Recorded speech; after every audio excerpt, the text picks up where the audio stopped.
며칠 전에 중국 선교사를 하시던 분을 만났습니다. 그분은 한 15년 정도 중국 선교사를 하셨는데 이번에 중국으로부터 쫓겨났습니다. 요새 중국이 그 반기독교 정책을 쓰는 모양입니다. 그래서 비자 발급하러 나갔다가 들어오는 분들을 공항에서 내쫓습니다.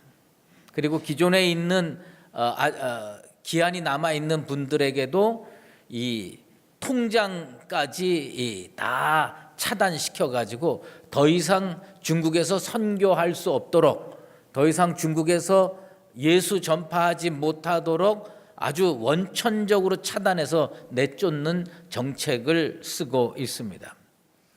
그분이 중국에서 쫓겨나 가지고 저와 이렇게 대화를 하는 가운데 너무 얼굴이 평안한 거예요. 그래서 제가 지금 이렇게 쫓겨난 상황에서 이렇게 얼굴이 평안하냐 이렇게 질문을 했어요. 그랬더니 그분이 그런 얘기를 합니다. 하루 이틀 하는 것도 아니고 앞으로 하나님께서 또 길을 열어주실 텐데 뭘 걱정하냐고. 그러면서 그래서 제가 물어봤어요. 그럼 다음엔 어디서 할 거냐 그랬더니 두바이로 가겠다는 거예요. 그래서 두바이에 뭐하러 가십니까 그랬더니 자기는 일생 목표를 중국 선교에다가 뒀기 때문에 두바이에 중국 사람이 그렇게 많답니다. 그래서 두바이에 가서 중국 사람들에게 복음 증거해서 그들이 그 두바이에서 예수 믿고 자기 나라로 돌아갈 때 복음의 전파자로 살 수 있도록 그 사람들 만나서 훈련시키고 같이 신앙생활 하려고 작정한다고 합니다. 그러면서 그분이 그런 얘기를 합니다. 하나님께서 주신 사명인데 도중에 그만둘 수 없지 않겠느냐, 평생 해야 되는 거 아니냐, 이렇게 얘기를 합니다. 그분의 이야기를 들으면서 스티븐 파라라고 하는 목사님께서 자기 비문에다가 새기고 싶은 글귀가 하나 있다고 하는 것을 언젠가 들은 적이 있습니다. 그 스티븐 파라라고 하는 목사님이 이렇게 얘기를 했습니다. 중간에 포기하지 말고 중간에 망치지 말자. 하나님께서 내게 주신 사명 중간에 포기하지 말자. 예수 믿기로 작정하셨으면 평생 예수 믿으시게 되길 바랍니다. 주의 일 하기로 작정하셨으면 어떤 일이 있어도 무슨 일이 있어도 평생 주의 일 하는 나와 여러분 되시기를 주의 이름으로 축원합니다. 이건 참 중요한 겁니다. 그래서 우리들은 어떻게 살아야 되느냐? 하나님 마음을 시원케 해드리는 하나님의 일꾼 되어야 할 줄로 믿습니다. 연초에 우리들은 여러 가지를 미리 생각을 해보는데 오늘은 사역에 대해서 생각해 보려고 합니다. 주께서 내게 주신 일, 주께서 내게 주신 사명, 그 어떤 자세로 그 사명을 받아야 되고 어떤 자세로 그 사명을 감당해야 되느냐요. 일을 하다 보면요, 우리 마음이 무너져 내릴 때가 있습니다. 몇 달 전에 송파구에 어마어마한 구멍이 이 도로에 파여서 차가 콱 하고 그 구멍에 빠졌죠. 그거 왜 그러냐? 이 가물어 가지고요, 물이 밑에서부터 지하수가 쭉 빠져나가니까 거기에 흙들이 자기 자리를 지키지 못하고 술술술술 빠져나가서 구덩이가 생기는 거예요. 이거를 우리가 흔히 하는 얘기로 싱크홀이라고 얘기합니다. 싱크홀. 그런데 이 싱크홀이 땅에만 있는 게 아니라는 겁니다. 마음속에도 있다는 거예요. 마음속에도. 어느 날 현대인들이 아주 유능하지만 여러 가지 재주도 많고 능력도 있지만 계속 스트레스를 받고 그 변화하는 속도에 자신을 맞추지 못하면 야, 이러다가 내가 뒤처지는 거 아닌가, 이러다가 내가 정말 다른 사람들 다 하는데 나는 못하게 되는 거 아닌가, 이런 생각을 하면 이 마음속에 구멍이 뚫린다는 겁니다. 이 구멍이 뚫리다 보면 어느 순간에 무기력감에 빠지고 예수 믿는 것도 귀찮고 하나님 일하는 것도 더더욱 귀찮고 아무것도 하기 싫은 현상에 빠지게 되는 거, 그것을 뭐라고 부르냐? 싱크홀 신드롬이라고 합니다. 마음속에 웅덩이가 생기는 거예요. 어저께까지 찬송 부르는데 별 문제가 없었는데 오늘 갑자기 찬송이 안 되는 거예요. 이게 뭐냐면 사회의 속도에 맞추지 못하고 사회가 너무 복잡하다 보니까 예수 믿는 게 힘들어지고 어려워지면 많은 사역자들이, 주의 일꾼들이, 그리스도인들이 이 싱크홀 신드롬에 빠지게 된다는 겁니다. 사실은요, 우리가요 참 정신적으로 스트레스를 많이 받고 사는 세상에 우리가 살고 있습니다. 얼마 전에 점심 식사 때를 좀 놓쳤습니다. 그리고 같이 가서 식사 때를 놓쳤으니까 함께 밥 먹을 사람도 별로 없고, 그래가지고 모처럼 햄버거 집을 갔습니다. 햄버거를 하나 사 먹어야 되겠다. 여러분, 점심에 햄버거가 괜찮습니다. 그 햄버거에다가 감자튀김에다가 콜라 하나 딱 놓고 먹으면요, 그거 진짜 산의 진미 부럽지 않습니다. 근데 이 햄버거를 사러 가게에 들어가서 햄버거 가게에 이렇게 들어갔는데 이렇게 앞에서 이렇게 주문을 받는, 여기 모자 이렇게 쓴 여성이 있잖아요. 난 그걸 기대하고 이렇게 들어갔는데 아무도 없는 거예요. 뭐가 바쁜지 다 저기서 사람이 인기척도 있고 왔다 갔다 하는 것 같은데 이 앞에서 주문을 안 받는 거예요. 그래가지고 그거 어떡합니까? 그래서 한참을 서서 기다렸는데 아무도 나오질 않아서 할 수 없이 여보세요, 저 좀 봐주세요, 이렇게 얘기를 했어요. 그랬더니 저기 여학생 하나 이렇게 모자 이렇게 쓴 여성이 하나 이렇게 딱 나오더니 벌써 제가 머리도 희고 이러잖아요. 그러니까 벌써 얼굴에 짜증이 쫙 있는 거예요. 그래서 저를 딱 보는 순간에 사실은 내가 일부 때는 제가 자존심 상해서 그 얘기를 안 했는데, 할아버지 저기서 주문하세요. 그래서 그 여성이 가리키는 손을 보니까 이만한 주문대가 똑하니 서 있는 거예요. 여러분, 그거 이름이 뭔지 아세요? 키오스크라고 합니다. 내가 그날 여러 가지를 알아봤어요. 탁 주문대가 하나 있는데 이게 키오스크예요. 그걸 다 했는데 뭘 어떻게 해야 되는지를 모르겠더라고요. 제가 그렇게 뒤처진 사람 아닌 것 같은데 처음에 이거 딱 놓고 보니까 많더라고요. 그걸 어떻게 해야 될지 고민이 되더라고요. 할 수 없지. 어려운 일 있으면 어떡합니까? 기도하는 거지 뭐. 그 키오스크 앞에서 기도하고 지혜를 달라고 그러고서 이렇게 주문을 했어요. 근데 내가 더러 겁이 나는 거예요.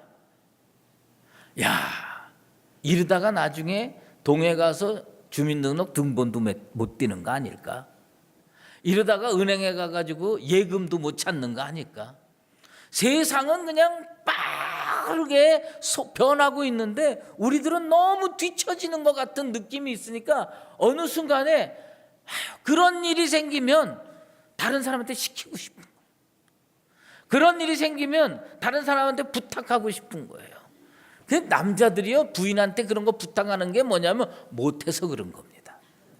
하기 싫고 못해서 그렇게 되는 거예요. 이게 생활 속에서 자기도 모르게 여기에 구멍이 뻥 뚫리는 겁니다. 그러다가 보면 나중에 어떻게 되느냐, 정작 꼭 해야 하는 일도 회피하게 되고 도망가게 되고 못하게 되는 겁니다. 여러분, 아무리 세상의 변화가 극심해도 우리는 뭐는 붙들고 살아야 되느냐? 예수는 붙들고 살아야 하는 줄로 믿습니다.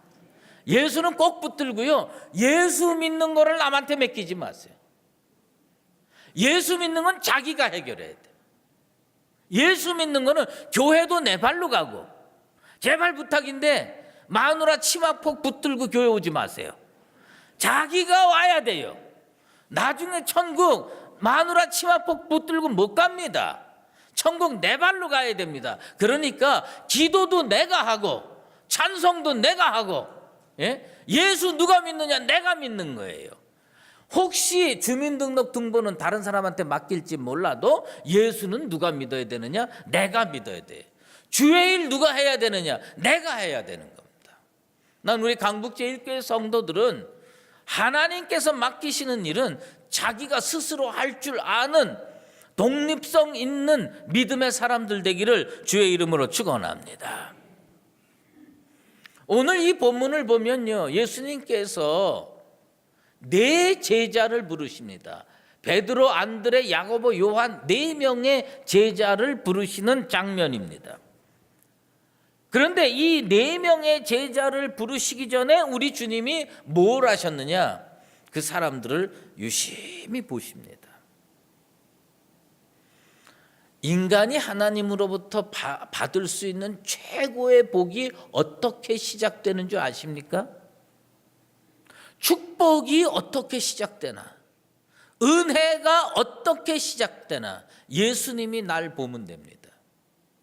오늘 이 시간에 예수님이 여러분 얼굴들 보게 되기를 간절히 소망합니다. 주의 전에 와서 뭘 기도해? 오늘 주님께서 나를 바라봐 주시옵소서. 주님이 날 보면 됩니다. 주님이 베드로를 봤어요. 베드로가 뭘 하고 있었느냐? 바다에 금을 던지는 걸 봤어요. 바다에 금을 던지는 걸 보고, 아, 저 사람은 저렇게 살면 안 되겠구나. 그리고 우리 주님이 나를 따라오너라, 내가 사람을 낚는 어부가 되게 하리라 주님이 말씀해 주셨어요. 모든 은혜와 축복의 출발점이 뭐였느냐? 주님이 그 사람을 보면서부터 시작이 된 겁니다.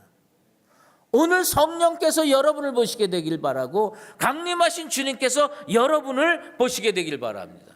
주님은 뭐부터 하느냐? 보시는 거예요. 나다나엘이 무화과 나무 밑에서 있었을 때 빌립과 얘기하고 이렇게 얘기할 때 우리 주님은 유심히 보고 있는 거예요. 하나님이 강북제일교회를 유심히 바라보고 있게 되길 바랍니다. 하나님이 우리 강북제일교회 성도들 한 명 한 명을 유심히 바라볼 수 있게 되기를 소망합니다. 거기에 소망이 시작되는 거예요. 거기에 은혜가 시작되는 거고, 거기에서 축복이 시작되는 겁니다. 예수님이 나를 보셨다고 하는 것이 왜 복이냐? 예수님이요, 그냥 바라보시지 않거든요. 그 사람에게 구원을 주시기 위해, 새로운 가치를 부여하기 위해서, 새로운 사명을 부여하기 위해서 보시는 겁니다. 시편 11편 4절에 보면 그의 눈이 인생을 통촉하시고 그의 안목이 그들을 감찰하시도다. 주님이요, 바라보시는 거예요. 저 사람 복을 줄 것인가? 벌을 줄 것인가? 하나님이 여러분을 감찰하시고 통촉하실 때 우리 하나님 마음속에 여러분에게 복 주시기로 작정하는 역사가 일어나게 되길 바랍니다. 베드로를 유심히 봤는데, 아유, 쓸모없는 인간이야, 쓰레기 같은 인생이야, 그리고 버리면 그 사람 복 못 받습니다. 그런데 우리 주님이 그분을 어떻게 바라봤느냐? 은혜의 눈으로, 사랑의 눈으로 바라보셨어요. 그래서 나를 따라오너라 우리 주님께서 제안해 주신 겁니다. 사람들은요, 자신의 가치를 잘 몰라요. 자기가 얼마나 고귀한 존재고 하나님 앞에서 복받을 존재인지 모릅니다. 하나님이요, 여러분들 괜히 생명 주시고 괜히 창조하신 거 아닙니다. 그래서 이 하나님이 창조하신 피조물을 뭐라고 부르느냐? 포이에마라고 부릅니다. 포이에마. 이 포이에마라는 헬라어에서 영어 하나 단어가 나왔는데 그게 뭐냐면 포임이라고 하는 겁니다. 시라고 하는 게 거기서 나왔어요. 시는 작품입니다. 그러니까 하나님께서 우리를 포이에마로 만드셨다는 뜻은 뭐냐? 하나님께서 여러분들을 예술처럼 만들으셨어요. 예술 작품으로 만드셨어요. 우리 예배 시간이지만 옆에 분 손 꼭 붙들고 당신은 하나님이 만드신 예술 작품입니다. 인사하겠습니다. 여러분 옆에 분의 가치를 몰랐죠? 아유, 왜 이 인생은 이렇게 못생겼을까? 그거 잘못 생각하는 겁니다. 하나님께서 만드신 창작품이고 예술품이고 포이에마입니다. 여러분, 그런 자긍심을 가지고 이 땅에서 믿음으로 살아가게 되기를 소망합니다. 제가요, 지난 주간에 이 가치를 잊어먹었어요. 제가 대학 다닐 때 그 청록파 시인 중에 박두진 선생이라는 분이 계세요. 왠지 그분을 한번 찾아가 보고 싶었어요. 용기를 내서 그분 댁을 알아가지고 그 집을 찾아갔습니다. 그러니까 보니까 이 젊은 대학생이 찾아오니까 박두진 선생이 나는 들여보내지도 않을 줄 알았는데 그래도 들여보내가지고 차도 대접해주고 하면서 뭘 줬냐면 본인이 지은 시 육필 원고라고 그러죠. 자기가 직접 이렇게 쓴 원고를 저한테 이거 최근에 내가 쓴 시인데 자네가 하도 기특하니까 내가 이거 하나 주마 하면서 딱 줬어요. 여러분, 그 아주 유명한 시인의 육필 원고는 이거 이제 값어치가 대단해요. 근데 이거를요, 이사 다니고 왔다 갔다가 뭐 이러다가 보니까 잊어먹었어요. 뭐 이것들을 찾고 막 그러다가 엉뚱한 걸 찾았어요. 뭐 이게 책 속에다가 집어넣었을까 아니면 뭐 이러다가 그냥 여러 개 했는데 못 찾았어요. 그러고선 그다음에 그러면 뭐 이렇게 책을 좀 정리해 보자고 그렇게 책을 찾다가 어떤 책을 찾았는데요, 놀라운 일이 일어났어요. 거기에 5만 원짜리 2장이 딱 껴 있는 거예요. 아이고, 그날 진짜 세상을 다 얻은 것 같아요. 진짜 기분이 좋더라고요. 그래가지고 어떤 분들한테 내가 차를 대접했는데, 여러분, 10,000원짜리가 구겨졌다고 10,000원의 가치가 없습니까? 우리는요, 자기가 가치가 없다고 생각하는 이유가 내 인생이 많이 구겨졌어. 내 인생이 50년, 60년 살아오면서 많이 피폐해지고 그래가지고 다른 사람이 날 잘 알아놔준다고 자기를 구겨진 인생으로 착각합니다. 여러분, 그렇지 않습니다. 여러분은 하나님의 포이에마입니다. 하나님의 예술품이에요. 하나님의 작품입니다. 이 자긍심을 가지고 살게 되기를 바랍니다. 왜냐하면 내가 정말 구겨진 인생이고 내가 정말 쓰레기같이 쓸모없는 인생이라면 주님이 나를 부르실 리가 없습니다. 주님이 나를 부르셨어요. 주님이 여러분들을 사역의 자리로 부르셨어요. 이걸 잊지 말아야 돼요. 예수님이 나를 불렀는데 누가 뭐라 합니까? 하나님이 나를 불렀는데 누가 뭐라 그럽니까?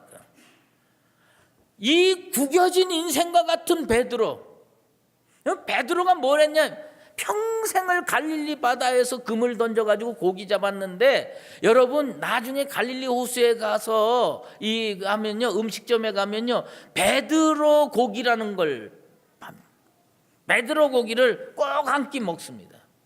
나는요, 생선도 그렇게 맛없는 생선 먹어본 적이 없어요. 진짜 맛이 없어요. 맨날 그 맛없는 고기를 잡으니 인생이 피겠어요? 맨날 맛없는 고기를 잡고 사니 인생이 꿈이 있겠어요? 비전이 있겠어요? 그런데 그런 구겨진 인생을 우리 주님께서 나를 따라오너라라고 불러주시는 겁니다. 세상이 그를 포기했는지 몰라도 주님은 그를 가치 있게 여기시는 겁니다. 그 예수님께서 오늘 이 시간 나와 여러분 이름 한 명 한 명을 부르시고 사명으로 부르신 줄로 믿습니다. 성경에서 죄를 헬라어로 하마르티아라고 합니다. 이 하마르티아라고 하는 것의 의미는 뭐냐면 관역에서 벗어난다라는 1차적인 의미가 있어요. 그 관역에서 벗어난다는 게 뭐냐면 잘못 사는 거지요. 죄를 저지르는 거지요. 어긋난 거지요. 이걸 죄라고 하는데 이런 죄를 저지르는 사람들 많이 있습니다. 그런데 성경에서는 그것만 죄라고 하지 않습니다. 이 하마르티아에는 무슨 뜻이 있냐면 기준에 못 미치는 겁니다. 하나님 기준에 못 미치는 거예요. 베드로가 사실은 가치가 있는 인생인데 꿈이 없었고 비전이 없었으니까 하나님의 기준에 못 미치게 사는 거예요. 우리 주님이 그걸 긍휼히 여기시고 불쌍히 여기셔서 불러주시는 겁니다. 주님께서 오늘 나를 왜 불러주시느냐? 기준에 못 미치는 인생이야. 더 가치 있게 살 수 있는데, 더 의미 있게 살 수 있는데, 더 믿음으로 잘 살 수 있는데 이 기준에 못 미치는 거예요. 그러면 이 기준에 못 미치는 것을 세상 사람들은 던져버리겠지만 우리 주님은요 찾아가서 불러주시는 겁니다. 오늘 예수님께서 여러분의 이름을 부르는 것은 뭐냐? 기준에 못 미치는 인생일지라도 다시 기회를 주시고 다시 은혜를 주시고 다시 축복을 주시기 위해서 주의 일을 나에게 맡기신 줄로 믿습니다. 어느 찻집에 가니까요 진짜 세계적으로 유명한 비싼 그 도자기들을 쫙 진열해 놨더라고요. 그래서 제가 그 찻집 사장님한테 물어봤어요. 저거 얼마씩 하냐 했더니 뭐 어떤 거는 뭐 3천만 원, 뭐 어떤 거는 뭐 500만 원 뭐 이렇게 얘기를 하더라고요. 그래서 제가 그 사장님한테 물어봤습니다. 비싼 커피 시키면 저런 데 담아줍니까? 그랬더니 그 사장님이 뭐라 그러냐면 저거는 전시용이고 그냥 손님들이 커피 시키는 거는 조금 싼 게 있다는 거예요. 그런 찻잔에다가 다 담아주는 거예요. 그래서 제가 마음속에 생각을 했습니다. 저 전시용 그릇이 귀할까? 지금 사용하는 그릇이 귀할까?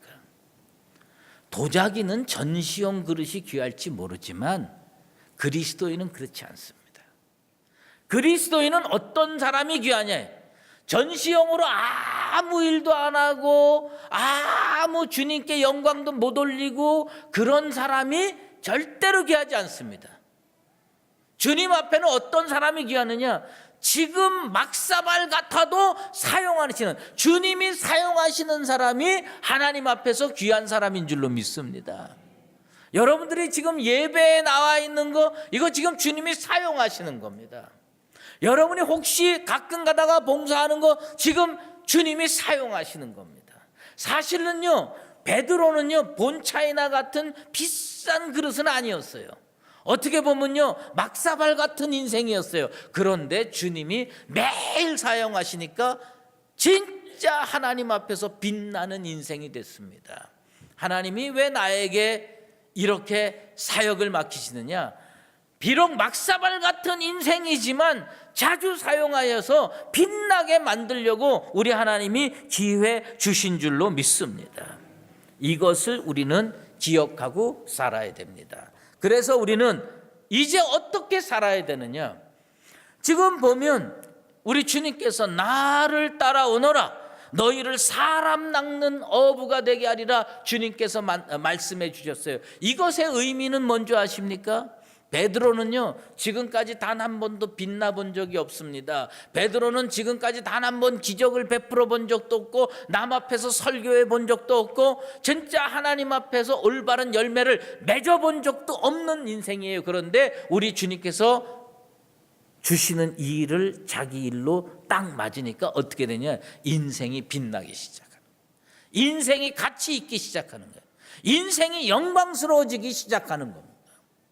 어떻게 살아야 베드로같이 살 수 있느냐? 주님의 비전을 내 비전으로 삼는 겁니다. 내가 사람 낚는 어부가 되게 하리라. 주님의 비전이 여러분의 비전이 되길 바랍니다. 이게 참 중요한 거예요. 우리가 주의 일을 어떻게 하느냐? 주님이 하라고 하는 거예요. 주님이 가라 그러면 가고, 멈추라 그러면 멈추고, 주님께서 이 일 하라 그러면 하고, 노래하라 그러면 노래하고. 지난 주간에 어떤 성도 신방을 했습니다. 신방을 했는데 제가 은혜를 받았어요. 그분이 그렇게 얘기를 합니다. 목사님께서 설교 시간에 18번 찬양을 만들려고 그래가지고 그 성도는 301장을 자기 18번으로 삼아야겠다 작정을 하고 일주일 동안 매일 불렀더니 다 외워졌대요. 301장이 뭐냐? 지금까지 지내온 것 주의 크신 은혜라, 한이 없는 주의 사랑 어찌 이루 말하랴. 뭐 이거를 쫙 부르니까 이게 다 된 거예요. 여러분, 그게 사역이에요. 그게 주의 일입니다. 주께서 그 찬양에 순종하는 그 성도를 복주시고 은혜로 채워주실 줄로 믿습니다. 우리가 어떻게 살아야 되느냐? 예수님의 비전이 나의 비전이 되고요, 교회의 비전이 나의 비전이 되고요, 주께서 맡기신 일을 순종함으로 나아가면 막사발 같은 베드로가요, 본차이나보다 더 귀한 인생으로 변화되는 것처럼 변화되게 될 줄로 믿습니다. 다윗이 왜 왕이 됐습니까?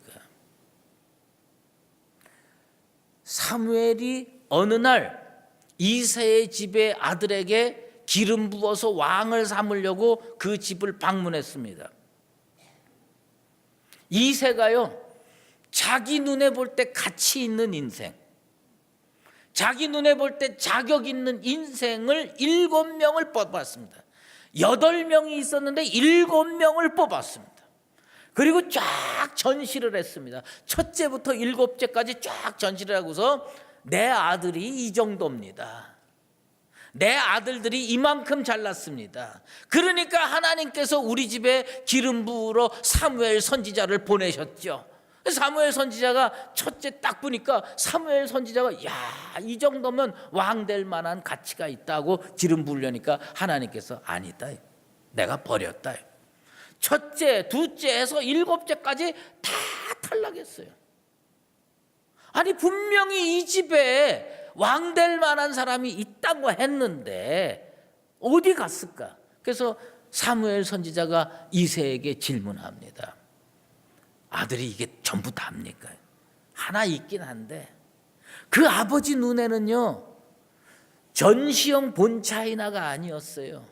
막사발 같은 인생이어서 왕이 될 만한 자격이 전혀 없어 보이는 아들이 하나, 막내 아들 하나 있었어요. 어디 있냐? 저기서 지금 양치고 있다.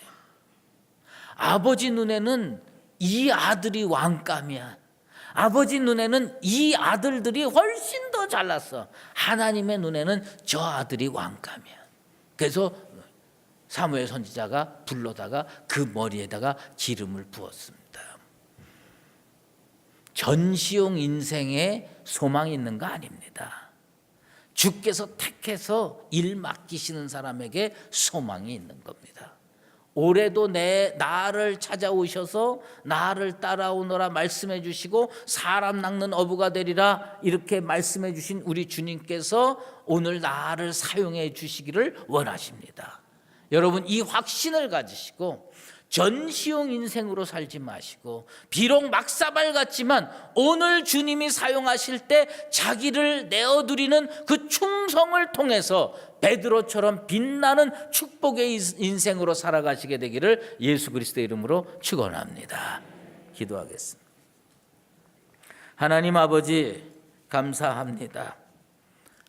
새로운 존재는 주님께서 오늘도 새롭게 찾아와 주시는 사람인 줄로 믿습니다. 갈릴리 호수에서 꿈도 없고 비전도 없고 그저 하루하루 생계형 인생으로 살아갔지만 주님께서 찾아오셔서 나의 꿈을 따라오라고 말씀해 주셨습니다.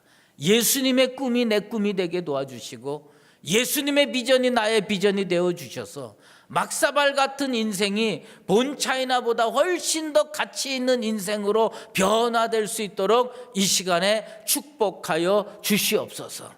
자기를 비워 주님이 마음껏 사용할 수 있도록 내어드려서 이 땅에서 사명 감당함으로 베드로처럼 하나님께는 영광 올려드리고 만세에 빛날 수 있는 복된 인생으로 살아가는 강북제일교회 모든 권속들 되게 도와 주시옵소서. 예수 그리스도의 이름으로 기도드리옵나이다. 이제는 우리 주 예수 그리스도의 은혜와 하나님 아버지의 극진하신 사랑하심과 성령의 인도하시고 교통하심이 오늘 이 자리에 나와 주께서 부르심이 나의 축복임을 알고 주님 앞에서 주님의 비전이 나의 비전이 되어 헌신함으로 말미암아 베드로처럼 복받으며 살기를 작정하는 사랑하는 강북제일교회 모든 믿음의 권속들 머리머리 위에 우리 교회 위에 이제로 영원히 함께 계시옵기를 간절히 축원하옵나이다. 아멘.